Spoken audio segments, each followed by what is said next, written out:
بسم اللہ الرحمن الرحیم۔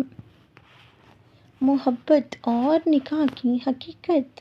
حضرت علی رضی اللہ تعالیٰ عنہ کے نزدیک محبت محض جذبات کا نام نہیں بلکہ ایک ایسی روحانی کیفیت ہے جو انسان کو اللہ کی معرفت اور اخلاص کے قریب کر دیتی ہے، اور نکاح صرف دو جسموں کا نہیں بلکہ دو روحوں کا عہد ہے۔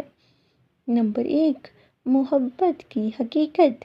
حضرت علی رضی اللہ تعالیٰ عنہ فرماتے ہیں، دلوں کے درمیان ایک ایسا رشتہ ہوتا ہے جو زبان کے بغیر سمجھا جاتا ہے۔ اس قول میں محبت کی روح پوشیدہ ہے۔ محبت وہ جذبہ ہے جو الفاظ کے محتاج نہیں بلکہ دل سے دل تک پہنچتا ہے۔ حضرت علی رضی اللہ تعالیٰ عنہ کے نزدیک محبت کی سب سے اعلیٰ شکل وہ ہے جو اللہ کی رضا کے لیے ہو، نہ کہ کسی وقتی خواہش یا ظاہری حسن کے لیے۔ وہ فرماتے ہیں، محبت اندھا نہیں کرتی بلکہ آنکھوں کو وہ دیکھنے کے قابل بناتی ہے جو باقی نہیں دیکھ پاتے، یعنی سچی محبت انسان کو بصیرت عطا کرتی ہے۔ یہ محبت انسان کو خود غرض نہیں بناتی بلکہ قربانی، وفا اور سکون کی تعلیم دیتی ہے۔ نمبر 2، نکاح کی حقیقت۔ حضرت علی رضی اللہ تعالیٰ عنہ کے نزدیک نکاح ایک عبادت ہے اور محبت کا پاکیزہ انجام بھی۔ وہ فرماتے ہیں، نکاح محبت کو محفوظ کر دیتا ہے اور خواہش کو عبادت بنا دیتا ہے، یعنی جب محبت نکاح کے دائرے میں داخل ہو جاتی ہے تو وہ گناہ نہیں رہتی بلکہ ثواب بن جاتے ہیں۔ حضرت علی رضی اللہ تعالیٰ عنہ کا ماننا تھا کہ نکاح سے نہ صرف دو دل جڑتے ہیں بلکہ دو خاندان، دو تقدیریں اور دو زندگیاں بھی اللہ کے حکم سے ایک ہو جاتی ہیں۔ نمبر 3، محبت اور نکاح کا تعلق۔ حضرت علی رضی اللہ تعالیٰ عنہ کے نزدیک محبت اگر اللہ کے خوف اور شریعت کے دائرے میں ہو تو وہ انسان کو بلندی پر لے جاتی ہے، اور اگر وہ خواہش اور لذت کے تابع ہو تو وہ انسان کو پستی میں گرا دیتی ہے۔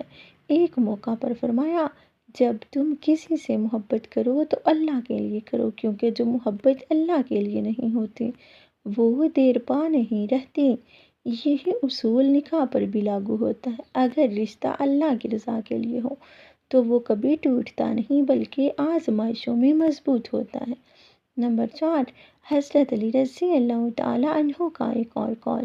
محبت اس وقت کامل ہوتی ہے جب تم اس کے لیے وہ چاہو جو تم اپنے لیے چاہتے ہو۔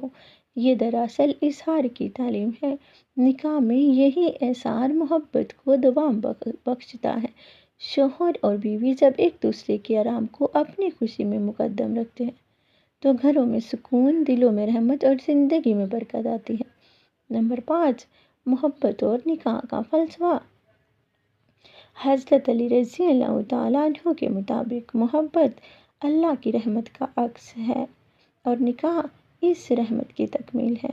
محبت انسان کے اندر رحم، شفقت، برداشت اور وفاداری کے جذبے پیدا کرتی ہے، اور نکاح ان جذبات کو ایک پاکیزہ بندھن میں باندھ دیتا ہے۔ محبت تب پاک ہوتی ہے جب وہ اللہ کے لیے ہو۔ نکاح محبت کا شرعی، روحانی اور فطری انجام ہے۔ جو محبت نکاح تک پہنچے وہ عبادت ہے، اور جو نکاح محبت سے خالی ہو وہ محض ذمہ داری۔ حضرت علی رضی اللہ تعالیٰ عنہ کے نزدیک سب سے خوبصورت محبت وہ ہے جو نکاح میں سکون بن جائے، اور نکاح محبت میں عبادت بن جائے۔